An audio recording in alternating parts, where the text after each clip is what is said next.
तिची इलुशीच चोच इलुशीच दात तुले देले रे देवानं 2 हात 10 बोट. हे जे ते हे असतात ना ते काहीतरी इन्फ्लुएन्सर काहीतरी ते बॉडी बिल्डिंग सारखं कॉन्फिडन्स वाढवणारे लोक, त्याच्या फार पुढचं आहे.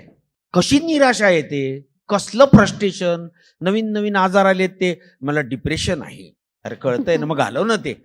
काय एखादी गोष्ट होईल आयुष्यात, नाही होणार, इतकं सुंदर, तिचं बघणंच वेगळं होतं. विधवा झालेली होती ती आणि कोणीतरी तिकडनं आलं, रंगपंचमी आज बाई ना बाई, तू रंग खेता येणार नाही, आम्ही रंग किराले, तू विधवा आहे. काय म्हणाली ती? अरे किती भरविशी रंग, रंग भरले डोळ्यात, मह्यासाठी श्रीरंग रंग खेळा भायात. काय रंग खेळता रे, काय रंग खेळता तुम्ही? तो जो रंग आहे निसर्गाचा, आणि तुम्ही त्याचं स्ट्रक्चर म्हणून बघा. माझ्या समोर मोठे कवी होळकर सर बसलेत. अरे काय स्ट्रक्चर आहे, प्रत्येक वाक्यात रंग आहे आणि रंगाचा ती श्रीरंग करते.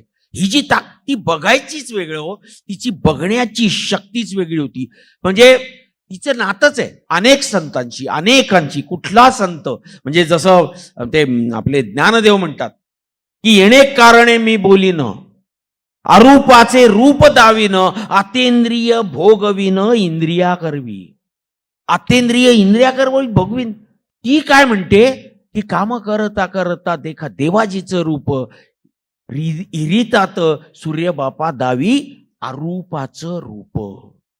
हे तिचं देवाकडे बघणं होतं. तिला कळायचं ते की माया जपी सन न टाया पिटी सन, देवनी भेटे त्याच्या हाताले घट्टे त्याले देव भेटे.